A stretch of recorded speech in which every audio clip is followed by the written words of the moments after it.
Malas naman oh. Saan ba kasi yung mansyon na yun? Labo naman kasi nang binigay sa akin direksyon ng napagtanungan ko. Ang layo na ng iba mga kabahayan dito. Inabot na rin ako ng ulan. Tapos hindi ko pa rin mahanap yung pupuntahan ko. Yung aso. Kanina pa ako sinusundan yan. Wala ko umalis na yan.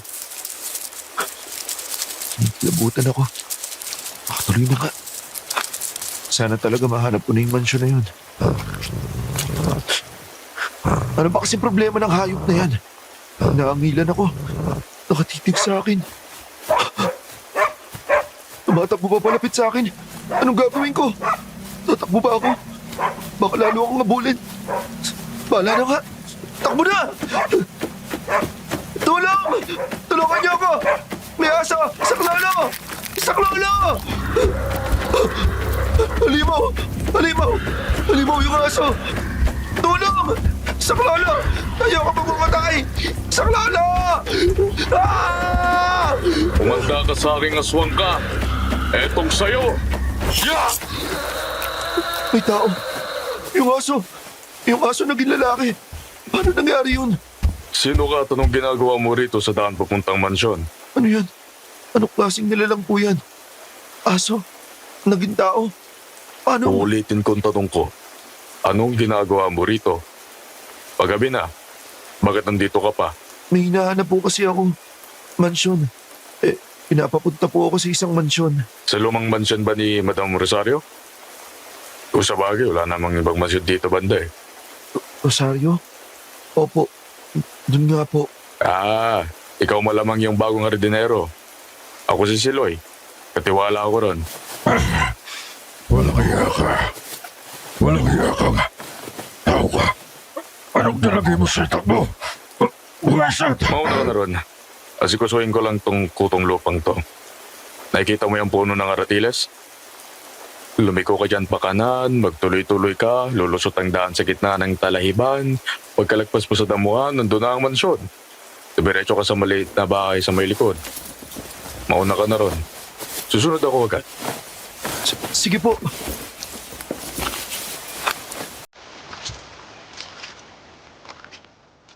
Magandang araw mga kasityo. Ako po si Mario.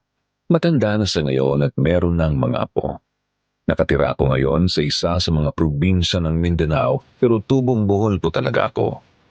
Ako ay may ibabahagi lang sa inyong channel. Totoong karanasan ko ito noong 20 pa lang ako. Humingi lang ako ng tulong sa isang apo ko para ipadala ito sa inyo. Wala naman kasi akong alam masyado sa mga computer na yan eh. Hirap din akong mag-type sa cellphone. Saktong kinikinig lang talaga sa inyo palagi sa YouTube. Nawili nga lang talaga ako sa mga kwento nyo kaya naisip ko na rin ipadala ang personal kong karanasan. Sa mga tagapakinig naman po, siguro suportahan din natin ang channel na ito. Subscribe po kayo. Yan ay kung tama ang pagkakaalala ko sa salitang yon.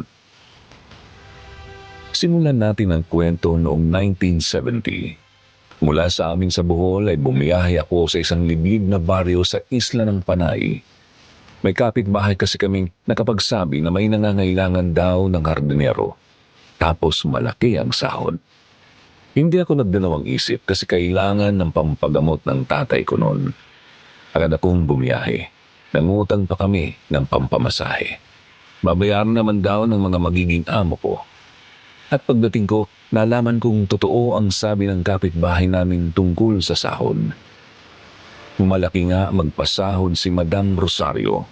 Ang kaso, hindi sulit. Pero may naman kasing nasa hukay ang isang pa ako habang naroon ako. Dahil yun sa kasumpa-sumpang mga nilalang na kung tawagin ay aswang. At dahil din mismo sa amo kong maluwang na yata ang tornilyo.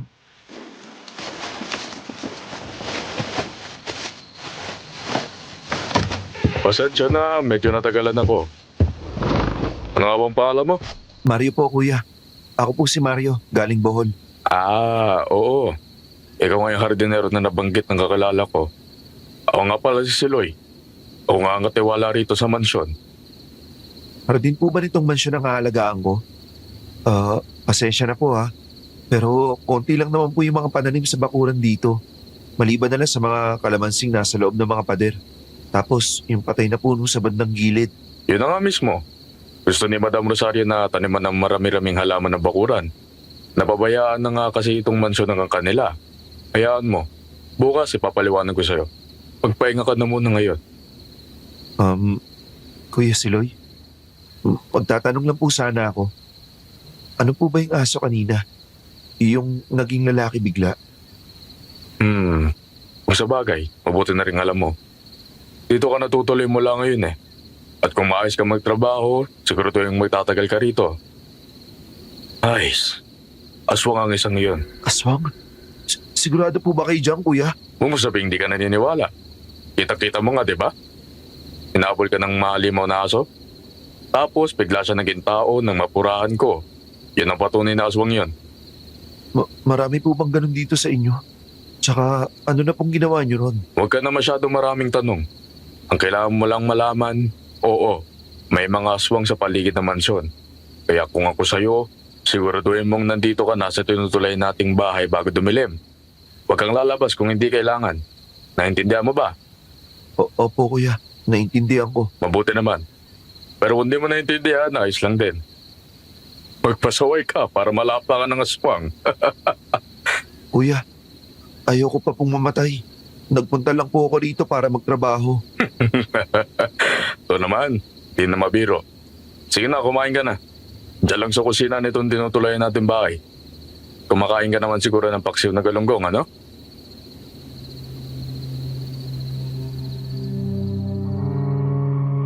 Di ako matatakuting tao, pero di ako napalagay nung buong gabing yon. Siyempre aswang ang pinag-uusapan eh. Anong laban ko dun kung sakali, di ba? Kaya naman naisip ko noong wag na lang tumuloy sa paghahardinero sa mansyong yon.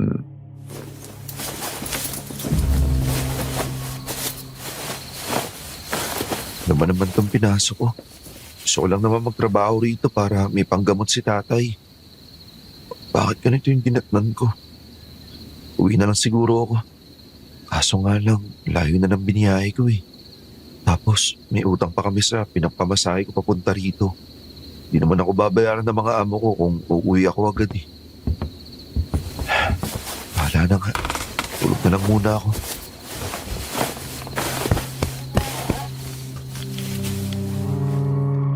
Kinaumagahan ay maaga akong ginising ng katiwala ng mansyon.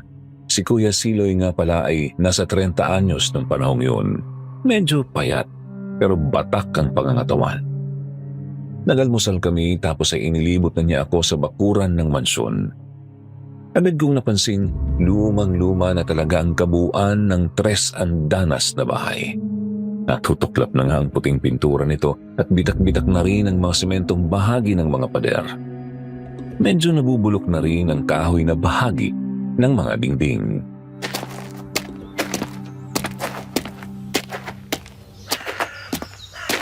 Tama pala ang napansin ko kagabi. Wala halos nakatanim dito sa bakuran. Maliban na lang sa mga kalamansi at sa patay na puno. Yan ang tatrabahuin mo, Mario. Tataniman mo ng mga bulaklak at magagandang damo ang buong bakuran. Siguraduhin mong lumaki silang maayos para kumanda itong paligid ng mansyon. Naintindihan ko po, kuya. Malaking trabaho to. Ang lawak ng bakuran eh. Huwag kang mag-alala. Tutulungan naman kita paminsan-minsan. Tsaka oo nga pala, bawal kang pumasok sa mismong mansyon. Bakit naman po? Sumunod ka na lang. Utos ni Madam. Bale hanggang dito ka lang sa bakuran at doon sa tinutuloy natin bahay sa likod. Kada linggo ang pahinga mo. Pwede kang lumabas para gumala sa araw na yon. Basta gaya ng sabi ko, bumalik ka lang bago dumilim. Teka, sino yun? Ha? Sino? Ayun, kuya. Oh. May babae sa... Nasaan na yun? Sinong babae ba? Saan mo nakita? Diyan po sa may maliit na gate sa likod. Dalaga po siya na balingkinitan yung katawan at mahaba ang buhok. Alam mo namang may mga aswang sa lugar na to, di ba? May posibilidad na aswang nakita mo. Kaya huwag kang magpakampante. Hindi naman siguro, kuya. Maganda siya eh. Tsaka maayos naman yung damit. May mga aswang din namang maganda at maayos ang itsura kapag nagaan yung tao. Kaya di ka dapat nagpapabaya. Di ba kayo natatakot na baka looban kayo ng mga aswang na yan, kuya? Kita mo ba yung kalamansing yan? Nakalinya sa buong paligid sa loob ng sementendong bakod.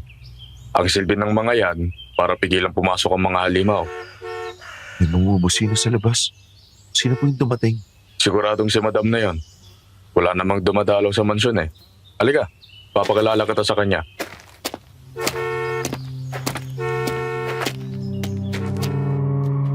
Pinagbuksan nga ng katiwala ang bumusina sa labas. Pumasok ang isang pulang minivan. Nang makagarahe na ito ay bumaba naman mula roon ang isang may katandaan ng babae. May konting uban na ang kanyang buhok, pero di pa naman masyadong kulubot ang balat.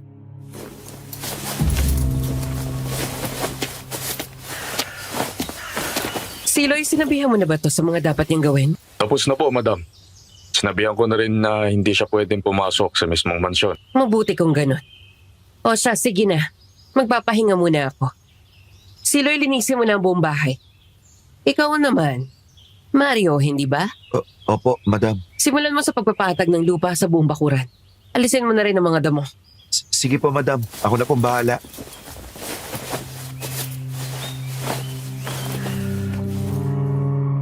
Buong araw kong inasikaso ang bakuran ng mansyon. Hindi pa nga sapat ang isang araw lang kasi medyo malawak talaga ang lupa doon. Inuna ko lang ang bandang harap at isang gilid. Pagsapit ng gabi, napansin kong may nakasindi ng lamparilla mula sa loob ng mansyon. Linawin ko lang po, wala pa pong kuryente sa lugar na yun nung mga panahong ito. Kaya kandila at lamparilla lang ang ilaw nila kahit sa isang malaking bahay. Nakita ko ring kabilugan pala ng buwan noong gabing yun.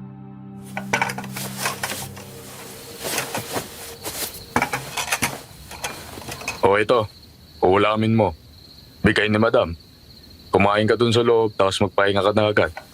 Oh, hindi ka pa mag-aapunan, kuya? Doon na ako sa loob ng mansyon. May mga gagawin pa kasi ako ron. Oh, gabi na. Ano pang gagawin niyo ni madam? Huwag ka na lang masyadong matanong. Basta, ang tandaan mo lang, pagkapasok mo sa tinutuloy natin ngayon, huwag ka na ulit lalabas sa magdamag. Naintindihan mo ba? Kasi may aswang. Yan, mabuti alam mo na. Pero ulitin ko pa rin. Huwag na huwag kang lalabas. Ano mang marinig o mapansin mo, huwag na huwag kang lalabas.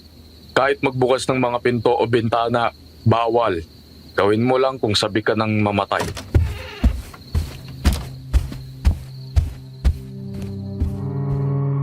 Pagkapasok ko sa tinutuluyan naming bahay ay agad kong sinarado ang lahat ng mga bintana at pinto. Tapos naghapunan na ako. Napakatahimik ng paligid. Mga kubyertos na gamit ko lang ang nag-iingay.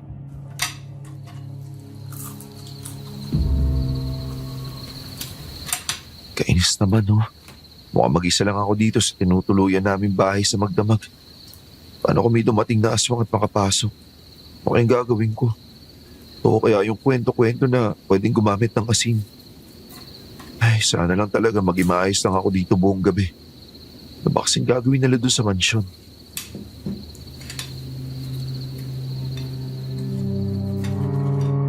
Pagkatapos kumain ay nagpahinga lang ako ng konti. Tapos humiga na ako. Hindi nga lang ako makatulog dahil nasa masama kong kutob. Hanggang sa di ko namalayang mag-aalas 12 na pala ng gabi.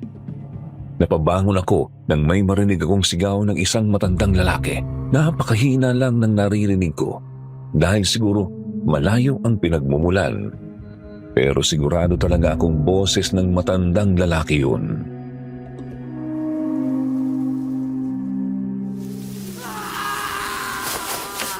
Ba't may sumisigaw?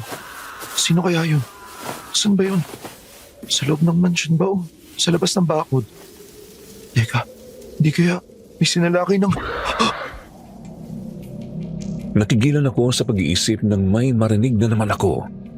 Hiyaw ng isang mabangis na hayop. Kahawig ng atungal ng halimaw na humabol sa akin. Sa takot ko ay napasubsob ako ng mukha sa unan at nagtalukbong ako ng kumot. Diyos ko, ano ba nangyayari? Nandyan ba mga aswang? Sana hindi nila maisip na pumunta rito. Sana hindi sila makapasok dito sa bahay. Nagtagal pa ang kakaibang mga naririnig ko ng halos 30 minuto. Pagkatapos noon ay tumahimik na ulit ang paligid. Subalit pagkalipas ng ilan pang minuto ay may narinig na naman ako. Sa pagkakataong iyon, sigurado akong galing lang yun sa bakuran.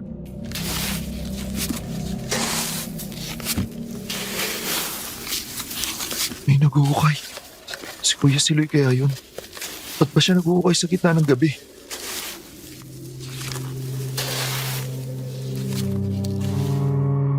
Nangangati na ang utak ko noon. Gusto ko nang lumabas para magusisa kung ano ang hinuhukay ng katiwala. Siya lang naman kasi ang pwedeng makapaghukay sa bakuran. Pero pinigil ko ang sarili ko.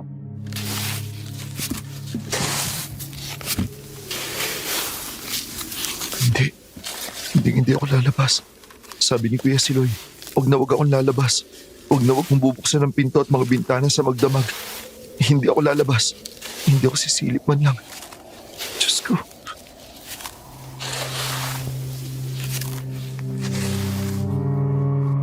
Wala akong magawa nun kundi ang manatili sa papag habang naririnig ang tunog ng paghukay hanggang sa nakatulog na ako. Kinabukasan ay agad akong lumabas pagkagising. Tutuloy sana ako sa likod ng mansyon nang may pansin ako sa isang sulok ng bakuran sa ilalim ng isa sa mga puno ng kalamansi.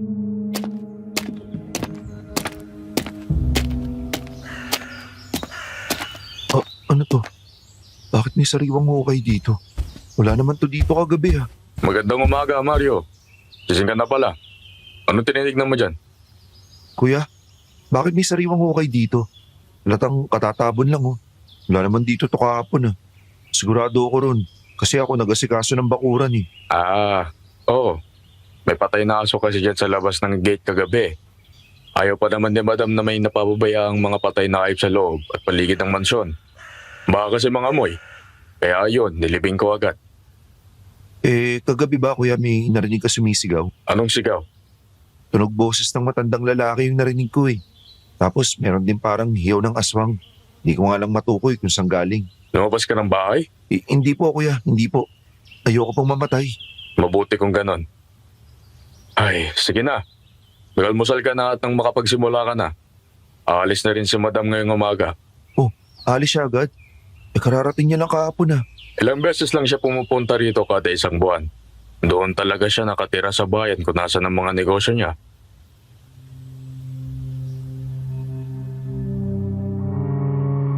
Noong araw na yon ay umalis nga si Madam Rosario. Ako naman ay pinagpatuloy ang pagtatrabaho sa bakuran.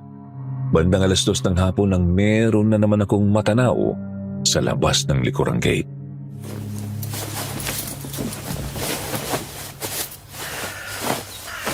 Yung babae, dyan na naman siya.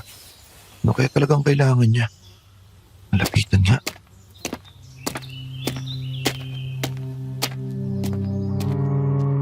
Napansin kong tumitingin-tingin siya sa mansyon. Nilingon ko ang tinataraw niya pero wala naman akong napansing kakaiba. Tumingin ako ulit sa may likurang gate.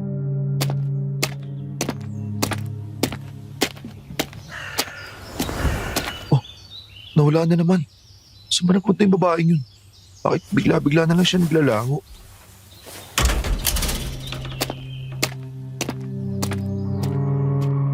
Sa pagtataka ko ay lumabas ako sa likurang gate. Maliit na gate lang po yun tapos diretso sa may talahiban sa likod ng pader. Lumangit-ngit ng maliit na tarangkahang binuksan ko.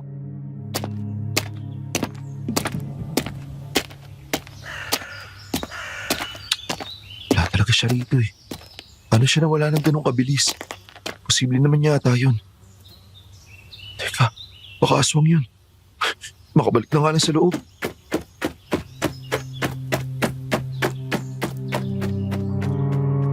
Naging payapa naman ang mga unang araw ko noon. Wala na rin akong naririnig na kakaiba tuwing gabi. Yun nga lang ay palagi ko talagang nakikita ang dalaga sa may likurang gate. Sumisilip siya at tumitingin sa mansyon. Tapos bigla na lang naglalaho. Ang resulta, tumitindi ang kutob ko sa kanya. Hanggang sa sumapit ang 2 linggo ko sa mansyon.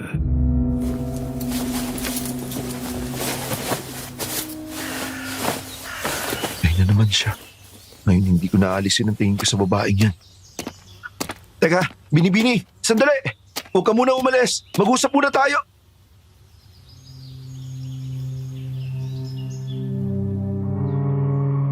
Sandali akong natigilan nang magkatitigan kami. Walang emosyon ng tingin niya sa akin, pero bigla na lang kumabog ang dibdib ko. Nang matauhan ako ay pinilit kong kumilos, andun pa rin siya sa labas ng gate. Lumapit ako roon at binuksan ko ang tarangkahan.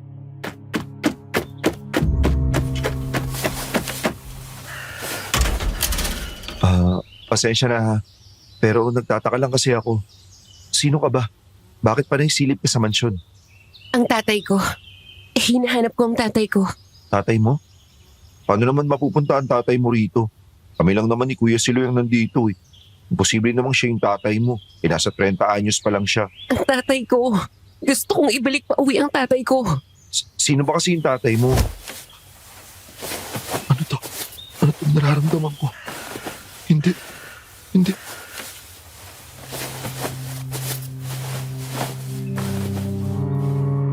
Nagulat ako nang bigla niyang hawakan ang isa kong braso. Pakiramdam ko ay may kuryente na bigla na lang bumugso mula sa kanyang palad, papunta sa katawan ko. Nanginig ako at kumalabog ang dibdib ko. Dumilim din ang paningin ko. Hindi nagtagal, tuluyan na nga akong nawalan ng ulirat.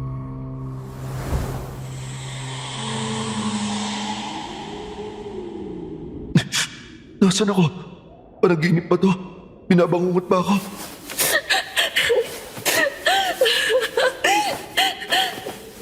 Tay! Huwag kayong bibitiw, tay! Hindi ko ikakamatay ang laso na to, pero kainis, nangihina ako, nahihilo ako. Umalis na tayo rito, tay. Bilisan natin, maubutan nila tayo. Makakabigat lang ako sa iyo, anak. Mauna ka na. Iwan mo ako rito. Huwag kang mag-alala. Hahanap ako ng paraan para maisahan sila. Susunod ako sa iyo. Pero, tay, hindi pwede yung sinasabi mo. Sigurado nandito lang yung alimaw na yon. Hanapin nyo! Sige na. Bilisan mo na, Myla. Tumakbo ka na. May mga baril sila.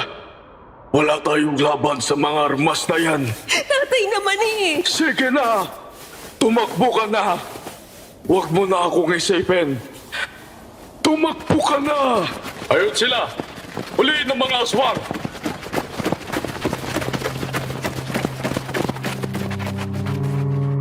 Kita ko kung paano tumakbo ang babae palayo sa kanyang tatay. Nakita ko rin si Kuya Siloy na papalapit. May kasama siyang iilang mga kalalakihan. May dala-dala silang mga baril, itak at lubid. Napatingin si Kuya Siloy sa direksyon ko, pero katakatakang mukhang hindi niya ako nakita.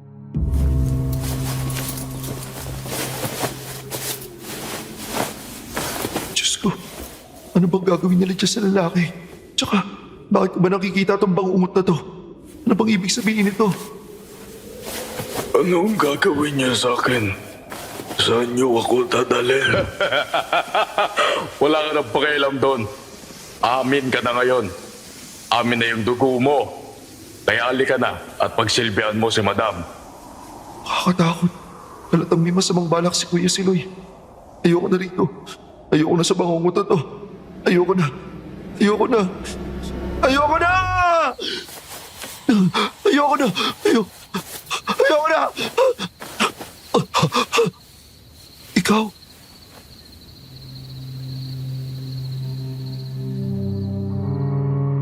Palubog na ang araw nang magising ako. Nakita ko ang sariling nakahiga sa may gilid ng talahiban. Sa tabi ko, nakaupo ang misteryosang babae.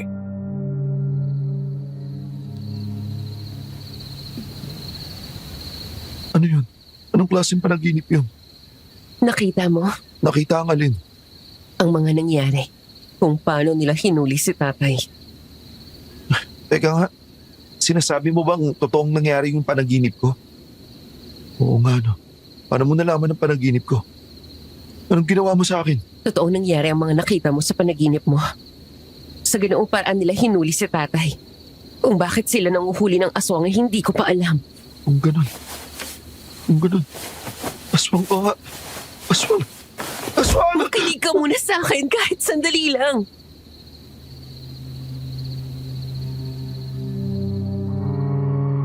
Tatayo na sana ako noon para tumakbo, subalit mabilis niyang nahawakan ng isang braso ko.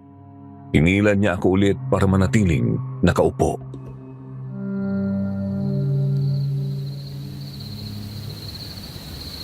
Makinig? Bakit naman ako makikinig sa'yo? Anong kailangan mo sa akin? Bakit madalas ka sumisilip sa mansyon? Dahil nga nasa mansyon ang tatay ko. Paano nandun ang tatay mo wala kang ibang tao ron? Ako at si Kuya Siloy lang. Si Madam naman, minsanan lang sa isang buwan ko pumunta rito. Nakapasok ka na ba sa mismong mansyon? Aha? Ano kasi? Mag-imbestiga ka. Alamin mo ang misteryong bumabalot sa malaking bahay na yan. Alamin mo kung anong ginagawa nila sa mga aswang. At tulungan mo makatakas ang tatay ko. Hindi pwede yung sinasabi mo. Una, wala kang ibang tao dyan sa mansyon. Ikalawa naman, kung sakaling meron nga nakakulong dyan, bakit naman ako makikinig sa'yo? Hindi naman ikaw yung amo ko. Isa pa, ikaw na rin ang nagsabi, mga aswang ang kinukulong nila. Eh di ba nga mas maganda yun? Nababawasan ang panganib sa paligid. Hindi mo alam ang sinasabi mo. Paano hindi ko alam? Eh munti ka na nga ako mahabol at malapa ng aswang nung nakaraan eh. Hindi lahat ng mga aswang ay masasama. Hindi lahat hayok sa laman ng tao. Kalukuhan niya sinasabi mo.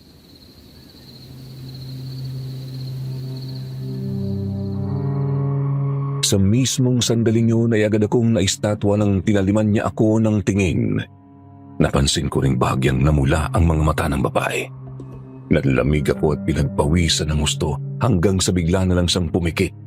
Yumuko at humugot ng malalim na buntong hininga.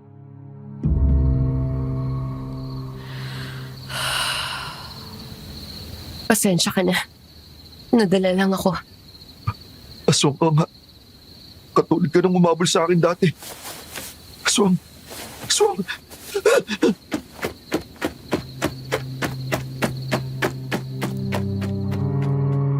Nang makabuelo ay dali-dali akong tumayo tsaka tumakbo papasok ng gate. Lumingon ako sa kinaupuan namin ng babae at di na ako nagulat nang makitang wala na siya roon.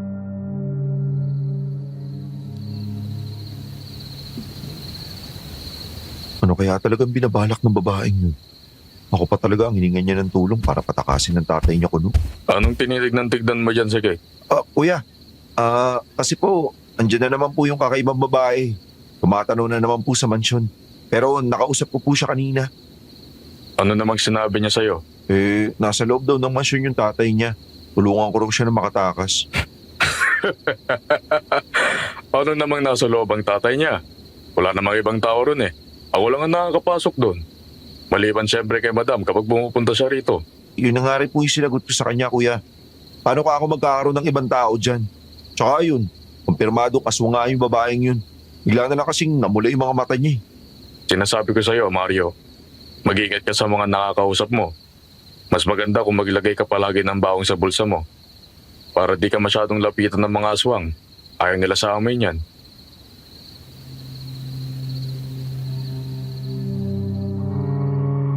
Sinunod ko nga ang payo ni Kuya Siloy. Araw-araw ay naglalagay ako ng bawang sa bulsa ko. Nakikita ko pa rin ang kakaibang babae pero hindi na ako naglakas loob na lumapit ulit sa kanya.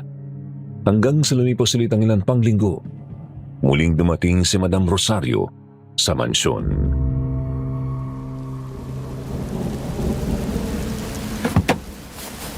Madam, bilisan niyo ho. Masyadong malakas ang ulan. Ito po ang payong. Siguraduhin mo nakasarado ng maayos sa mga bintana, Siloy. Mamaya pasukin na naman ang ulan ng mansyon. Opo, Madam. Inayos ko na rin yung butas sa bubong. Lintik. Napakalakas ng kidlat na yon. Tumama sa puno. Madam, tara na sa loob. Hindi naligtas dito. Kuya, tignan nyo.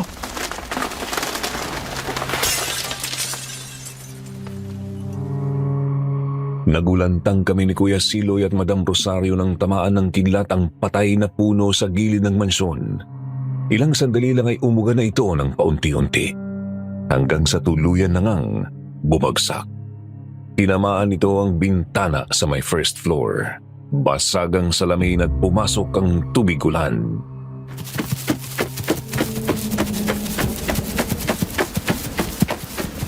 Bilisan niyo si Iloy!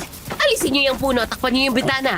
Kailangan natin pumasok para matanggal yung sanga na nakapasok sa bintana.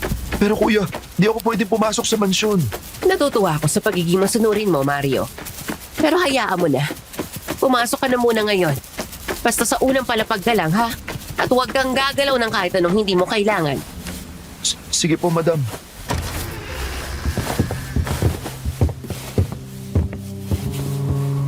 Tinulungan ko nga si Kuya Siloy na alisin yung puno.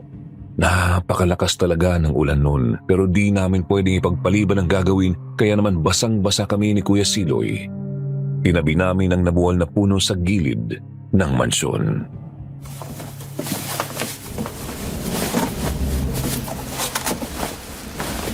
Ngayon, ako ang magkakabit ng trapal sa bintana. Ang gawin mo naman, linisin mo yung tubig ulan na nakapasok. Siguraduhin mong matutuyo yung sahig kagad. Kahit bukas ko na lang lagyan ng floor wax. Masusunod kuya. Ako nang bahala dito.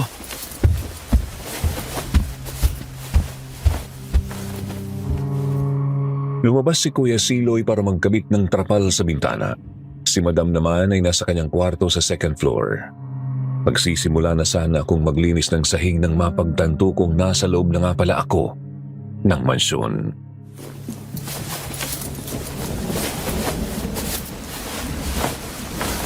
Unang beses pala ito na makapasok dito sa mansyon. Tama nga. Sobrang luma na nga talaga ng bahay na ito. Medyo malikabok na nga rin at marami ng mga sapot ng gagamba. Pero bakit kaya pumupunta pa rin dito si Madam?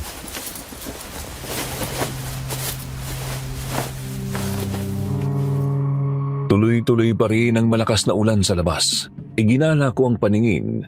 Wala halos mga muebles sa loob. O konti lang ang mga upuan. Isang aparador sa may sala, tapos pahabang mesa sa hapag. Meron din akong nakitang hagdan na papunta sa baba. Siguro ay isa yung basement. Kapansin-pansin din na marupok na talaga ang maraming mga sementado o kahoy na bahagi ng bahay. Swerte na lang na hindi napinsala ng mas malala ng mawagsakan ng puno.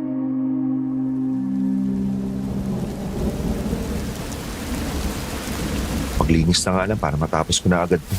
Mamaya mapagalitan pa nila ako.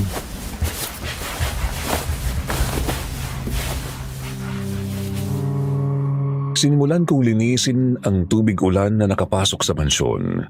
Sa unang mga minuto ay tuloy-tuloy naman ang trabaho ko. Subalit, nang makalapit ako sa hagdan papuntang basement ay may napansin ako sa sahig.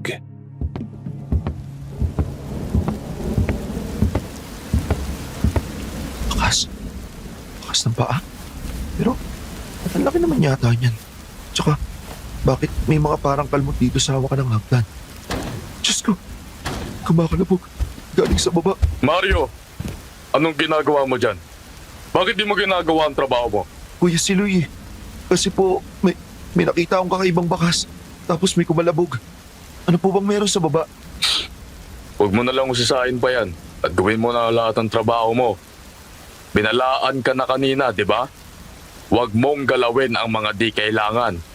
Ituloy mo na yung ginagawa mo. Opo, kuya. Opo.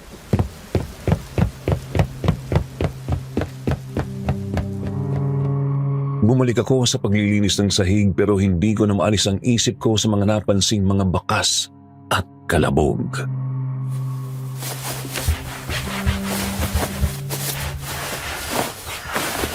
Ano kaya talaga ang tinatago ni na Kuya Siloy at Madam Rosario? Wala nga bang ibang tao rito? Paano kung meron?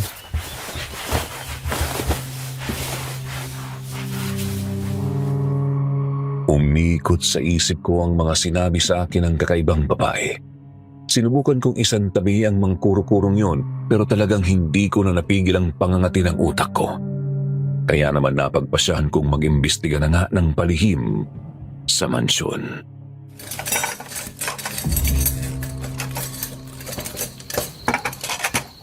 Mabuti naman at nalinis niyo agad ang sahig ng mansyon. Mahusay kang kumilos, Mario. Wala pong ano man yun, Madam. Tsaka salamat po dito sa masarap na hapunan. Kanina pa nag-iingay ang mga alaga natin, madam. Palibasa, kabilugan ng buwan kasi ngayon. Ganap ng kabilugan mamaya. Alaga? Ano pong alaga? May mga alaga pala kayo rito, kuya? Mga aso. Palalaking aso. Nandun sa basement. Yun ang mga narinig mong kalabog kanina. Pagkatapos kumain, bumalik ka na kaagad sa tulugan ninyo. Gaya ng dati, manatili ka lang doon ang buong gabi. Huwag kang lalabas o sumilipan lang, naiintindihan mo ba? Opo, madam. Naintindihan ko po.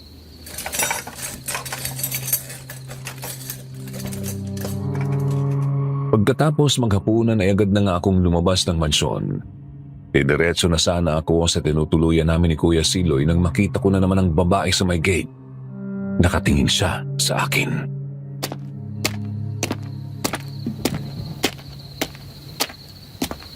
Ito ang unang beses na nagpakita siya ng gabi. Siguro, tinitignan niya kung pagbibigyan ko ba ang sinasabi niya. Kung maniniwala ba akong nasa mansyon nga ang tatay niya. Pero hindi. Kailangan ko muna mag-imbestiga. Ayoko magpadalos-dalos.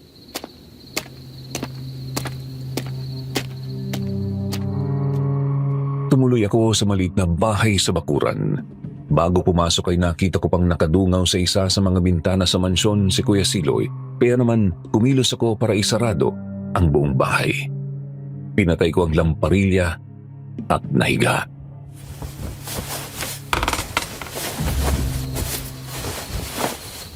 Kung tama ang tansya ko, lalabas ako kapag maghahating gabi na.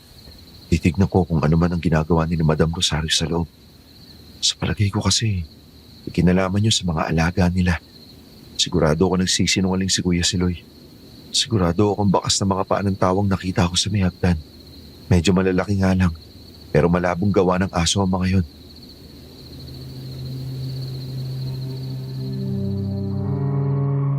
Pagsapit ng alas 11:30 ng gabi, lumabas ako sa tinutuluyan naming bahay. Nakakakilabot ang medyo madilim na paligid. Nakatago kasi sa makapal na mga ulap ang bilog na buwan. Hindi pa man ako nakakatawid ng bakuran ay nagpalinga-linga na ako. Pakiramdam ko kasi may mga nagmamasid sa akin.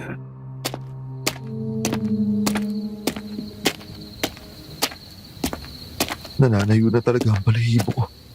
Pero bahala na. Tutuloy ko na to.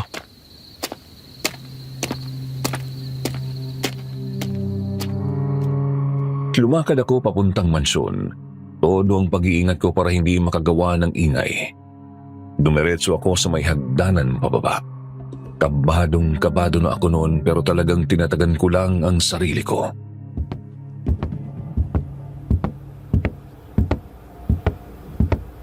Tatlong pinto. May tatlong kwarto pala rito. Alin kaya ang uunahin ko? Tama na! Tigilan niyo na ako! Napaka-hapde! May sumisigaw. Doon galing sa bandang kanan. Nagulantang ako nang may pumailan lang na hiyaw ng isang halimaw. Doon din nagmumula yun sa pinanggalingan ng sigaw ng tao. Nilapitan ko ang pinto sa may bandang kanan ng pasilyo. Ipiniig ko ang tenga ko roon at nakumpirma kong doon nga galing ang sigaw. Itigil niyo na! Itigil niyo na yan! Bubuksan ko ba? Baka makita nila ako. Bahala na. Tatakbo na lang ako kung sakali. Bahaw. Anong amoy ba? Sina Madam Rosario at Kuya Siloy? Anong ginagawa nila doon sa lalaki? At ano yung nasa gitna? Kabaong? Hindi manguya ng utak ko ang mga nasaksihan sa loob ng pinto. Pagkabukas ko pa lang ay dinumog na ako ng sari-saring amoy. Magkahalong amoy ng dugo, bulok na laman at formalin. Panginoon ng dilim, tingin mo ang aking panalangin.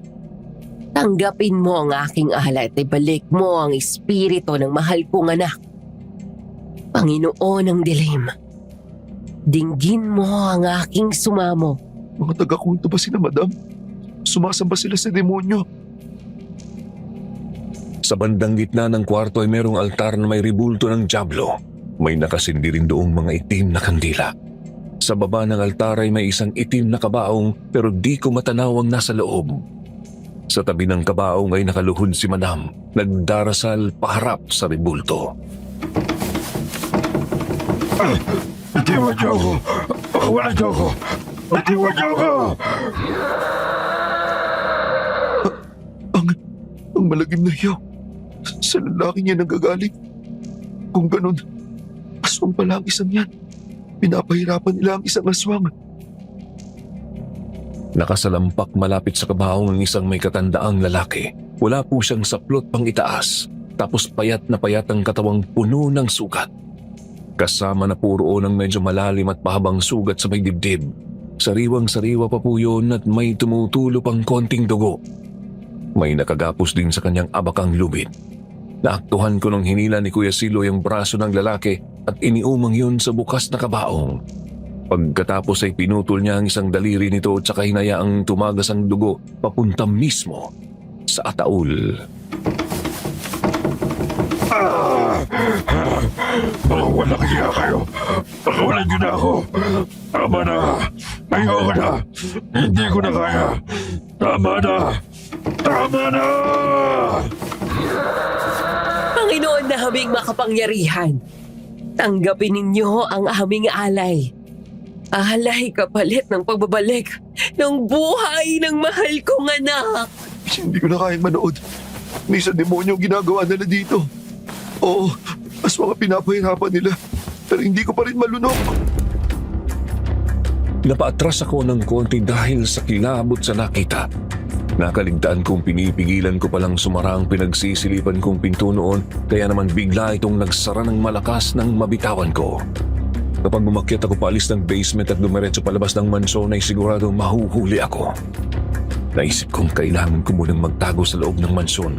Sa pagkataranta ko, doon ko naisip pumasok sa isa sa mga saradong pinto sa basement.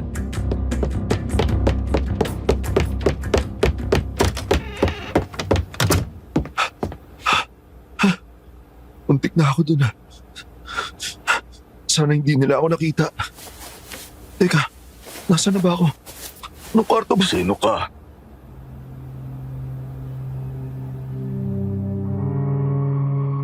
Natigilan ako nang may magsalita mula sa likod ko. Lumingon ako. Nakita kong nasa isang malaking kwarto pala ako. May iilang mga sako sa isang gilid. Mukhang mga gulay at prutas ang laman, tapos nakita kong merong 6 na malalaking mga hawla. 2 sa mga yun ay may lamang mga tao. Napatingin ako sa nagsalita at agad ko itong namukhaan.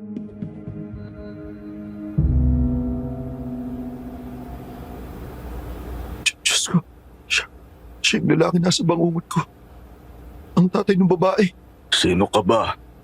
Mukhang hindi ka kasama ni na Rosario.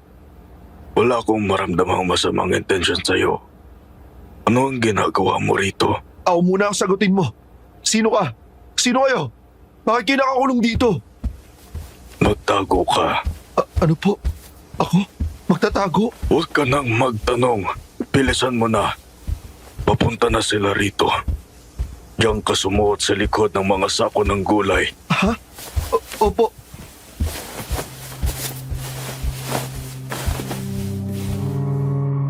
Hindi na ako nag-isip. Mabilis na akong kumubli sa likod ng mga sako. Hindi nagtagal ay bumukas ang pinto. Nanginig ako. Lalo kong isiniksik ang katawan ko sa pagitan ng mga sako at ng pader.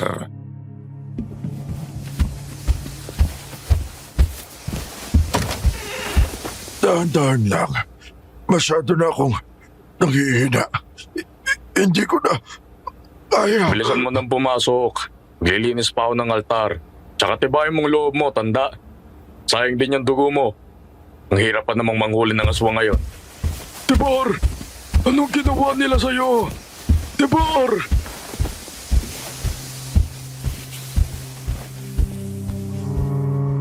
Pumasok sa kwartong yun si Kuya Siloy. Inakaladkad niya ang lalaking pinapahirapan nila sa kanilang altar. Napansin kong napakaraming latay at sugat ng lalaking yun. Putol ang isa niyang daliri at hindi pa lubusang tumitigil ang pagdurugo noon. Bumabahid pa ang dugo sa sahig. Diniretso siya ni Kuya Siloy sa isa sa mga hawla.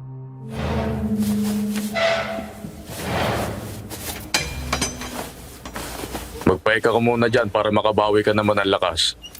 May tubig na dyan, nilagay ko kanina. Mga hayop kayo! Mga limaw! Masahol pa kayo sa demonyo! At kayo? Hindi? Malinis ba kayo? Bakit nakakalimutan mo, tanda? Mga aswang kayo. Mga halimaw kayo. Mga demonyo. Marami nang pinatay ang mga kalahi nyo. Kasama na ang magulang ko. Ilang ulit ko ba kailangan sabihin sa'yo? Hindi kami ang pumatay sa mga magulang mo. Wala akong kasalanan. Walang kasalanan si Tibor. Mula pagkabata ay hindi na kami kumakain ng tao. Nagkakamali kayo ng pinaghihigantihan. Sa palagay mo ba talagang maniniwala ako sa'yo? Ha? Aswang ka. Yun lang ang kailangan mong malaman. Mga aswang kayo. Masasama kayo. Mga alagad kayo ng dilim. Ang dapat sa inyo, mamatay. Magpasalamat pa nga kayo at pinapakinabangan kayo ni Madam eh. Mabuti na yon na magkaroon naman kayo ng kahit katiting na halaga. Hindi kayo magtatagumpay. Hindi kayo magtatagumpay ng amo mo. Anong sabi mo? Hindi ninyo na maibabalik ang buhay ng isang tao kapag namatay na. Hindi kayo magtatagumpay. Sinasabi mo lang yan kasi gusto mong makalaya. Kilingan mo pa ang panguto mo, gago. Ano ba pinag-uusapan nila? Bubuhayin? Ang patay? At aswang? Kung ganun, aswang nga ang mga lalaking to. Diyos ko po.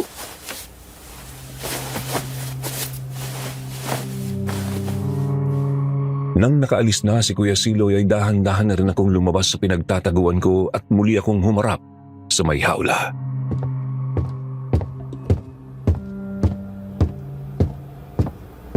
Umalik ka rito kapag may pagkakataon. Mag-usap tayo, iho. Bakit naman po ako babalik? Mga aswang kayo. Mga halimaw kayo.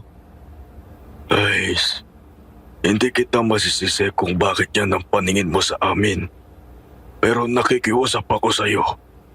Bumalik ka rito. Tulungan mo kami. Kahit itong kasama ko na lang, iligtas mo siya. Itakas mo siya. Hindi na makakabalik yan. At kung bumalik man yan, gagawin ko yung hapunan.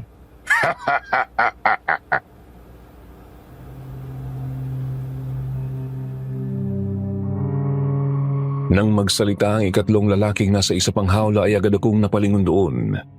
Namukhaan ko rin po agad yun. Hindi ako pwedeng magkamali. Siya rin mismo ang aswang na muntik nang makadali sa akin nung unang dating ko kina Madam Rosario.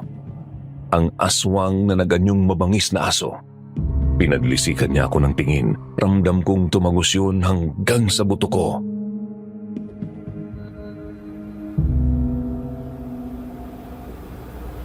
Pagpasensyahan mo na itong isa naming kasama. Malala lang talaga ang sayad ng kanyang utak. Ako pa talaga may sayad. Ikaw nga tong aswang na ayaw kumain ng tao. Ikaw ang nababaliw, tanda. Aalis na po ako. Babalik na lang po ako kapag nakatsyempo. Ayoko na dito.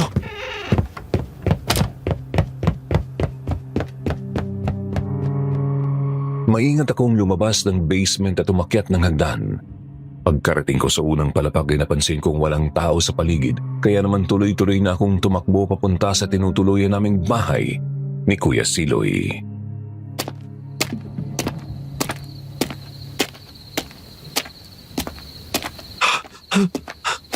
Sana talaga wala nakapansin sa akin. Lagot ako kapag nakita ako ni Kuya Silo ni Madam. Pero bakit kaya sila nandun? Mabuti at nakabalik ka na. Kuya Siloy, Anong nakita mo?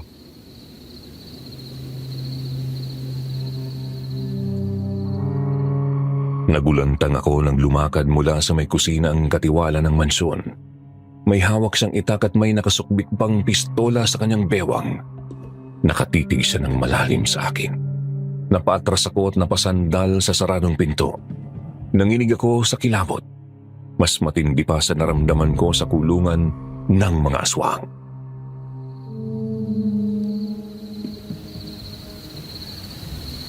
Sabi ni Madam sa susunod na buwan, sasama ka na raw sa ritual.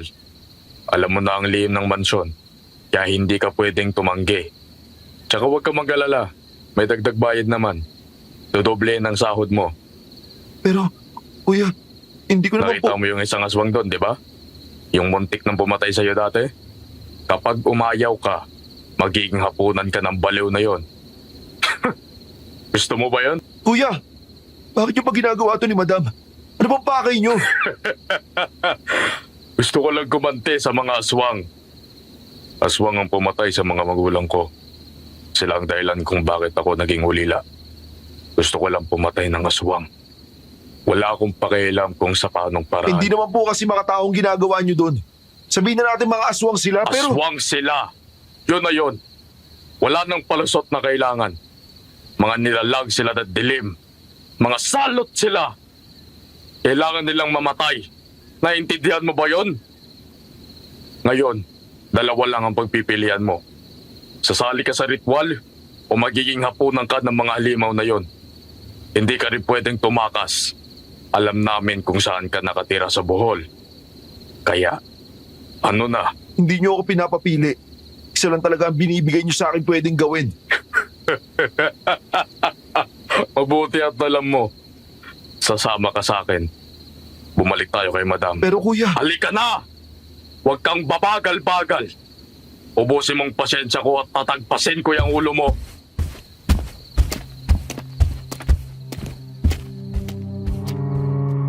Kabado man ay sumunod ako sa katiwala ng mansyon. Lumabas kami sa tinutuluyan naming bahay at lumakad sa bakuran. Sandali akong natigilan kasi parang nakita ko ang babae sa may likurang gate. Pero wala naman akong nakitang tao nang tumitig ako roon. Nagpatuloy na lamang ako sa paglalakad kahit nanginginig na ako. Dumiretso kami ni Kuya Siloy sa ibaba ng hagdan papuntang basement.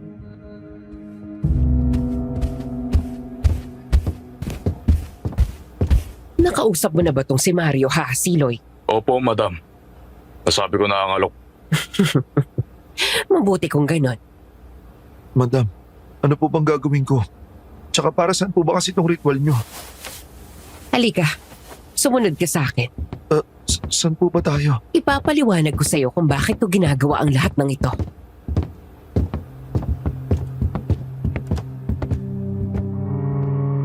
Napatingin ako sa pasilyo ng basement. Una kong napansin ang pinto ng kwartong pinagkukulungan sa mga lalaking aswang. Mabilis kong kinabig ang paningin ko, saka lumingon sa pinto ng silid ng ritual. Nanuyo ang lalamunan ko. Binubulungan na ako ng isip ko na tumalikod na at tumakas. Pero alam kong hindi ko yun pwedeng basta na lang nagawin.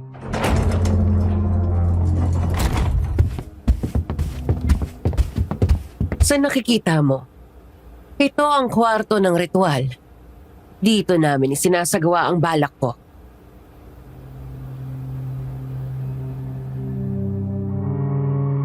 Pagkapasok sa kasumpa-sumpang kwarto ay mabilis kong iniligid ang paningin ko. Napakaraming bahid ng dugo sa sahig. Napadapo rin ang tingin ko sa ribulto ng demonyong nasa altar. Napaatras ako ng isang hakbang nang mapatitig doon. Matindi na rin ang panginginig ng kalamnan ko.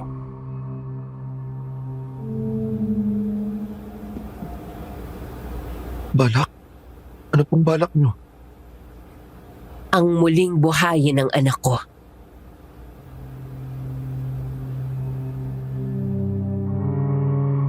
Lalong nanlamig ang kalamnan ko sa narinig. Napatingin ako sa kabaong na nasa bandang ibabalang ng altar. Binuksan yun ni Kuya Siloy at bumungad sa paningin ko ang isang kalansay. Nababahiran ng dugo ang bandang bungo pati na ang suot nitong barong.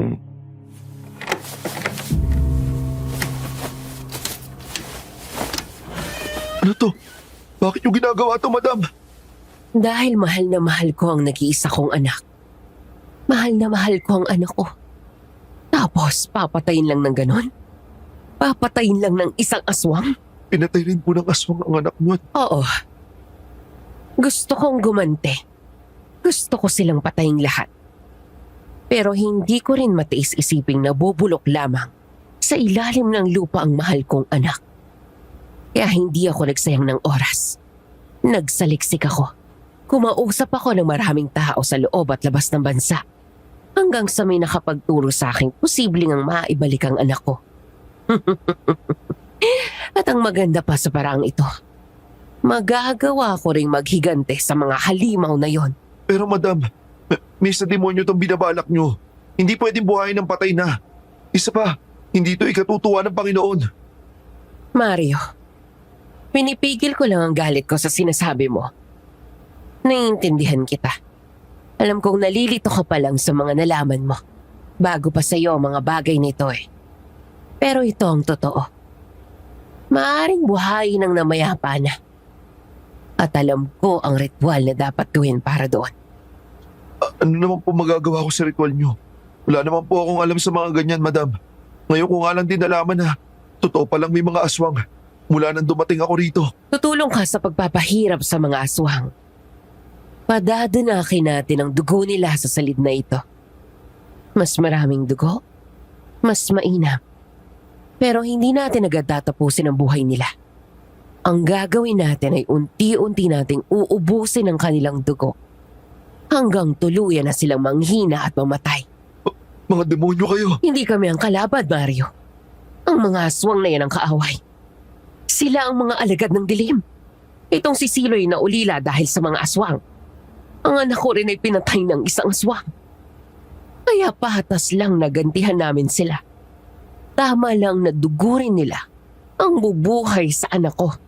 Naiintindihan mo na ba? Hindi ko pa rin maintindihan kung bakit yung ginagawa to, madam. Oo, masasama ang mga aswang. Kaso hindi pa rin kasi talaga tama ang ginagawa nyo. Pero, sige po, susunod ako sa gusto nyo. Tutulong ako sa ritual. Mabuti kung ganon. Madali ka naman palang kausap.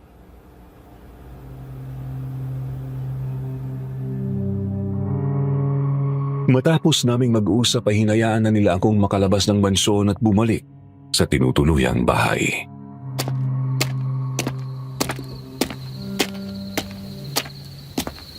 Anong gagawin ko? Hindi rin naman ako pwedeng tumakas na lang basta. Baka sundan lang din nila ako sa buhol. Baka mapahamak pa si na tatay. Kailangan ko mag-ingat. Kailangan ko pag-isipang maigi ang mga gagawin ko.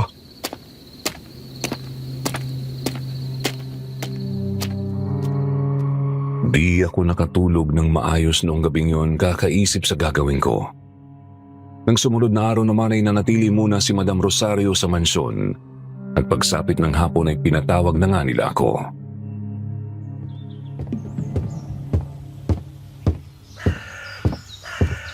Madam, tawag niyo po ako. Aalis kami ni Siloy. May nabalitaan kaming lugar na may aswang. Pupuntahan namin yun upang subuking hulihin ang halimaw. Ikaw ang maiiwan dito. Ang gagawin mo, linisin mo ang mansyon. Itong sala, ang kwarto ko sa ikalawang palapag at pati na ang kwarto ng pangriritual. Sige po. Uuwi kami bago maghapunan, pero kami na magdadala ng pagkain. Huwag kang gagawa ng kalokohan dito ha, Mario. Baka mamaya imbis na aswang, ikaw pa ang tamaan nitong baril ko. Maliwanag? Naiintindihan ko, kuya.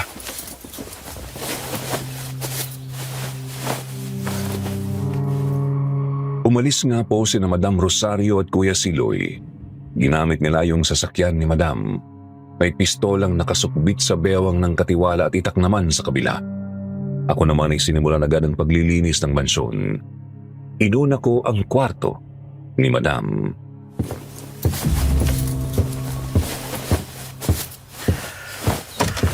Ayos naman pala tong kwarto ni Madam dito. Mukha ng typical na kwarto ng mga mayayaman. Akala ko, lumang silid na naman ang dadatnan ko eh. Kaya ako mahirapan maglinis dito. Pero nakakakilabot talaga ang ribultong yan. Ganyan din pala rito.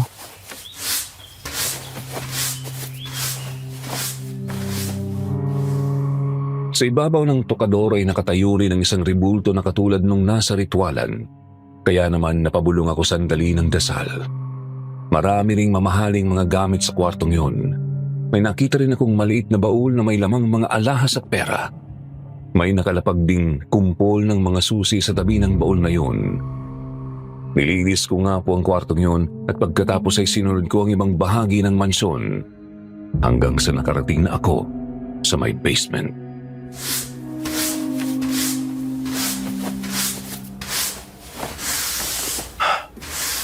Pwede lang talaga. Hindi ako nang bumalik sa kwartong yun. Binata! Alam ko nandiyan ka sa labas. Pumasok ka rito. Pag-usap tayo sandali. Alam kong naririnig mo ako. Halika. Huwag kang matakot. Tinatawag ako. Papasok pa ako. Itatakas ko na ba sila? Ito na ba yun?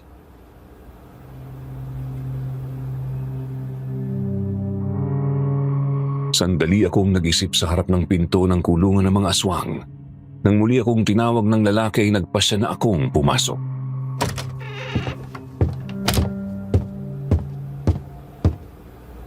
Ano pong kailangan nyo? Bakit nyo po ako tinatawag? Sinabi ko na sa'yo kagabi, iho.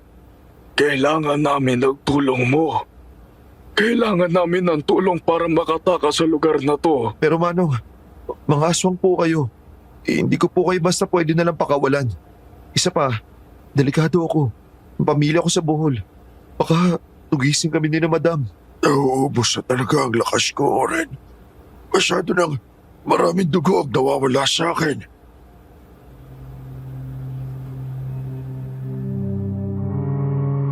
Napatingin ako sa kabilang hawla nang may dumaing doon.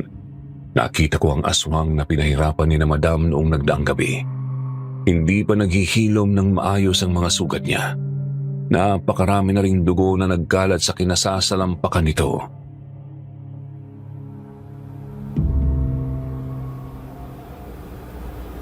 Iho, nagmamakaawa ako sa'yo. Kung ako lang ay ayos lang na matagal pa ako rito. Pero kasi, nahirapan na itong isang kasama kong si Tibor. Ayokong may mamamatay na naman sa harap ko. Tsaka, nanganganib din ang anak ko. Baka mapahamak si Myla. Ang anak nyo? Yung babae sa may gate? Balak manugis ni Rosario ng mas marami pang aswang. Kasama na ang angkan namin. Iho, ayos lang kung mamamatay ako rito. Pero di ko maaatim na mapapahamak pati ang anak ko. Oo, mga aswang kami. Pero hindi kami nananakit o pumapatay ng mga tao. Maniwala ka sa akin. Hindi kami masasama ng anak ko. Yan din ang sinasabi nyo kagabi. Mga aswang na hindi kumakain ng tao. Meron ba talaga nun? Tignan mo, Oren. Pati ang batang yan, hindi makapaniwala sa sinasabi mo. Malukuhan naman kasi ang kabaitan nyo. Mga aswang kayo. Mga aswang tayo. Tawang pangunahin natin pagkain. Tapos ayaw nyo. Kalokohan. Huwag mo kaming itulad sa'yo!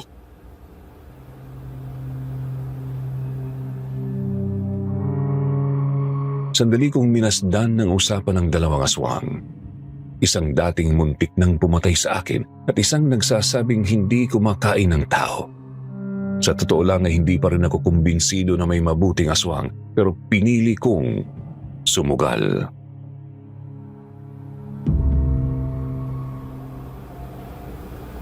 Manong, ano po bang dapat kong gawin? Tinamaan ka nga naman ng lintik. Talagang tutulungan mo kami makatakas? Nagpapatawa ka ba? O sadyang tanga ka lang? Sila lang ang tutulungan ko. Hindi ka kasama ron. Ganito ang gawin mo. Una, kailangan mong makuha ang susi sa mga kulungang to. Ikalawa, kailangan mong sunugin ang buong bakuran. Sunugin ang bakuran? Puno ng mga pangontra sa aswang ang bakuran ng buong mansyon. Hindi kami basta makakalusot doon. Kahit pa makawala kami sa aming mga kulungan. Sa tingin mo, kaya mo ba yun? Baala na. Susubukan ko makakaya ko. Hanapin ko lang po ang susi. Maraming salamat sa iyo, iho. Tatanawin ko itong malaking utang na loob. Mario po, Manong. Ako si Mario. Maraming salamat sa iyo, Mario. Tawagin mo na lang akong Oren.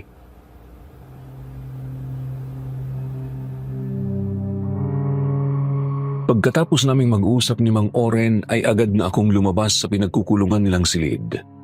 Umakyat ako pabalik sa kwarto ni Madam Rosario.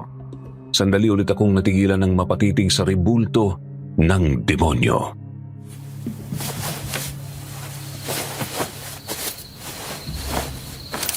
Ang kumpul ng mga susi. Malamang kasama rin ko ang susi sa kulungan. Gagawin ko na to. Tutuloy ko na to. Hindi mo ako masisindak. Demonyo ka.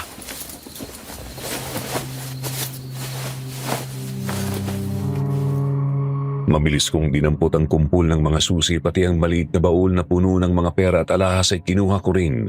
Sunod ay lumabas ako ng mansyon. Nakita kong palubog na pala ang araw.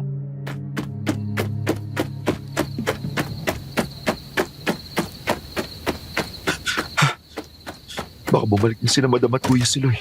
Kailangan kong bilisan.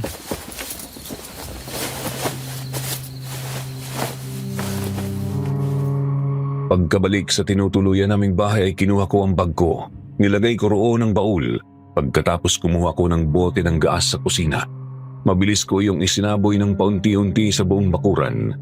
Kinulang pa nga po yun, kaya kinuha ko pa yung gaas sa loob ng bansyon. Pati gaas ng mga lamparilla ay ginamit ko na rin, tapos kumuha rin ako ng isang kahon ng posporo.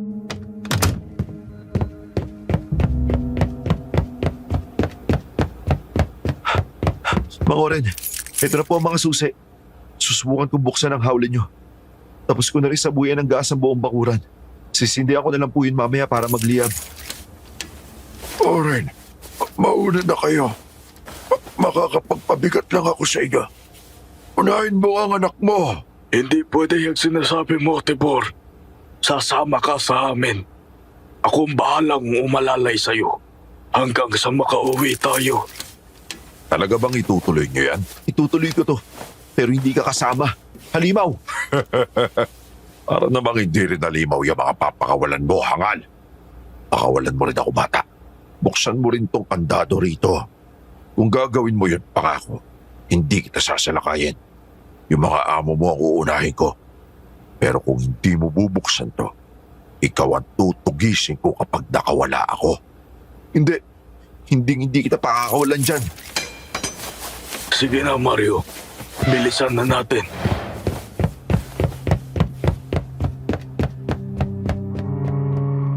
Sinusiyan ko nga po ang mga kandado sa hawla ni Mang Oren at ng lalaking nanghihina na si Mang Tibor. Pagkatapos ay ibinulsa ko ang kumpul ng mga susi. Inalalayan ni Mang Oren ang kanyang kasama tsaka sabay na kaming dumiretso palabas ng mansyon. Noong nasa pinto na kami ay kikilos na sana ako para silaban ng bakuran, subalit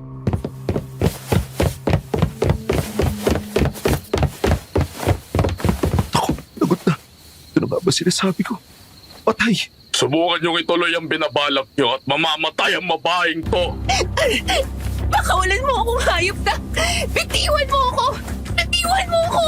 Bitawan mo ang anak ko. Mario! Kung kailan pinagkatiwalaan na kita, tsaka ka naman gagawa ng ganitong kalokohan. At talagang kumakampi ka sa mga halimaw na yan. Pasensya na po, madam. Pero hindi ko lang po malunok ang pagre-ritual nyo. Oo, aswang sila. Pero hindi pa rin tama ang magpahirap ng kahit na sinong nilalang. Mga tao pa rin po sila. Mga tao? Yang mga yan? Mga tao? Nababaliw ka na. Hindi tao ang makakagawa ng ganong pagpatay. Gaya sa nangyari sa mga magulang ko. Ngayon, dumapa kayo. Tapa! Paring Oren, iwan niyo na lang ako rito. Alam ko kaya mo pang mailigtas ang anak mo at itong si Mario. Pero kailangan, iwan niyo na ako. Mabigat lang ako. Sinabi ko na, di ba? Sabay-sabay tayong tatakas mula rito. Hindi ka namin pwedeng iwan. Isa pa, kailangan namin ng tulong mo. Ganito, may plano ako. Mario, makinig ka rin. mabilis ang ibinulong sa amin ni Mang Oren ang kanyang plano. Medyo nag-alala ako kasi alanganin ang naisip niya. Pero yun na lang ang pwede naming gawin nung oras na yun kaya pumayag na rin ako. Bitiwan mo ko! Ano ba? Nasasaktan ako! Ano pang tinutunga-tunga niyo dyan? Tapa! Bilisan niyo na! Kapag naubos ang pasensya ko, sasabog ang bungo ng babaeng to! Oo na, tatapa na kami. Eto na. Diyos ko, sana gumana ang plano namin. Sana. Lumapa nga kami ni Mang Oren. Pasimple ko namang dinukot ang posporo na nasa bulsa ko. Yan! Ganyan nga. Ngayon, babalik kayo sa loob. At sasama ka sa kanilang hawla, Mario. Bibilang ako ng 3. Kikilos tayo, Tibor. Kayain mo ha. Kunting tiis na lang. Makakatakas na tayo. Ngayon, dahan kayong gumapang pabalik sa basement. Bilisan niyo! Eto na. 1, 2, 3. Walang ano-ano ay biglang lumundag si Mang Oren diretso sa harap ni Kuya Siloy. Mabarilin pa sana siya ng katiwala subalit mabilis na niyang naagaw ang pistola nito. Ngayon, tignan natin kung hanggang saan kayo kapag wala kayong armas. Nalintikan na! Siloy, ilag! Noon din po ay hinablot ni Mang Oren ang sarili niyang anak mula kay Kuya Siloy. Pagkatapos ay agad niyang tinadyakan ng katiwala sa may sikmura. Tumilapon ito ng konti at napatihaya sa lupa. Lumingon sa akin si Mang Oren at yun na ang naging hudyat ko. Sinindihan ko ang posporo at saka hinagis yun sa madamong bakuran. Mang Oren! Eto na po! Walang iya kang bata ka. Ang mansyon ko! Hindi! Ang anak ko! Ang anak ko! Ang mahal kong anak! Mario, halika na. Bilisan na natin. Opo, Mang Tibor. Nang hihi naman ay kinarga ako ni Mang Tibor sa kanyang likod at agad siyang lumundag ng malakas papunta sa kinaroroonan ni na Mang Oren. Bilisan na natin bago pa tayo lamunan ng apoy. Hindi kayo makakatakas! Tibor! Hindi! Kaya ako na pong tatakbo sa sarili ko. Si Mang Tibor ang kargahin niyo. Mabilisan niyang inakay ni Mang Oren ang kanyang kaibigan pagkatapos ay agad na kaming kumaripas papunta sa gate. Una kaming dalaga habang nasa likod namin si Mang Oren. Tinitiis namin ang init ng apoy na sumasalubong sa amin. Pilit tumatalilis, nagdarasal na hindi tamaan ng mga bala. Bumalik kayo rito! Mga hangal! Bilisan natin. Kailangan natin makalapit sa bakod. Aray! Tinamaan ako sa biti. Ay, ayos lang kayo?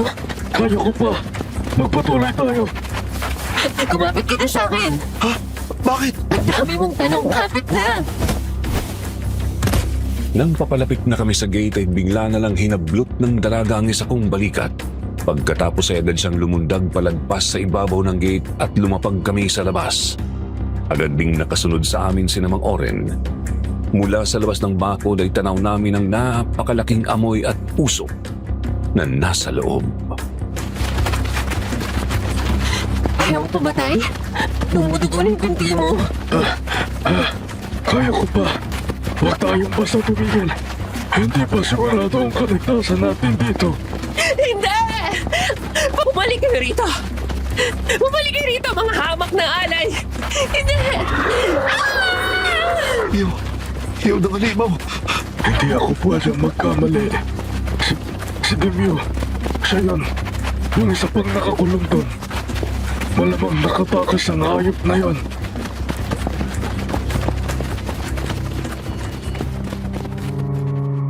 Tuloy-tuloy kaming tumakbo palayo sa nasusunog na mansyon. Sa totoo lang ay nakukonsensya ako kasi lumalabas na ako ang pumatay sa mga amo ko. Gusto ko sana silang balikan at tulungan pero hindi na pwede. Una ay napakalaki na ng apoy at ikalawa ay nagngangalit na rin ang galit nila sa akin.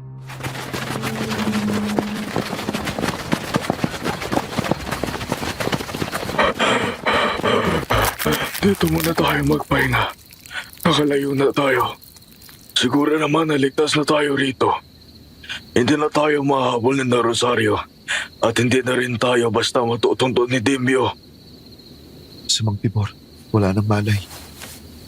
Tumitibok pa ang puso niya. Pero mahina na. Reremedyohan ko muna ang mga sugat nito para tumigil ang pagdurugo. Mario, maraming salamat sa'yo. Salamat kasi naligtas mo yung tatay Oren ko. Pasensya na rin kasi nadamay ka pa sa problema namin. Nakawala yun. Ginawa ko lang sa tingin ko tama. Saan ka na ngayon, Iyo? May matutuluyan ka ba? Sa totoo lang, Mang Oren, Napakagulo ng isip ko tungkol dyan. Una, hindi ko pa sigurado kung namatay nga ba sina Madam Rosario doon sa apoy. Kapag kasi nakaligtas sila doon, baka tugisin nila ako at ang pamilya ko sa Bohol. Mukha namang hindi na sila makakaligtas doon. Kung mabuhay man sila sa apoy, sigurado namang papatayin sila ni Demyo.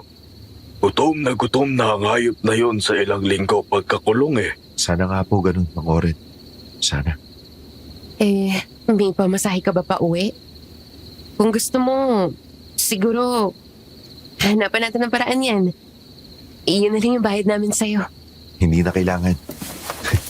May nakuha naman ako doon sa mansyon eh. Siguro, tulungan nyo na lang ako ibenta to. Tapos, pagatian natin.